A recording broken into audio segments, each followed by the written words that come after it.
sa tabi mo. Pangakong magiging isang mabuting ina sa ating mga magiging anak.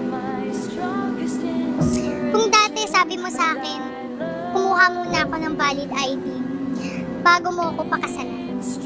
Ngayon, buong buo kong ibibigay sa'yo ang nag-iisa ko valid ID.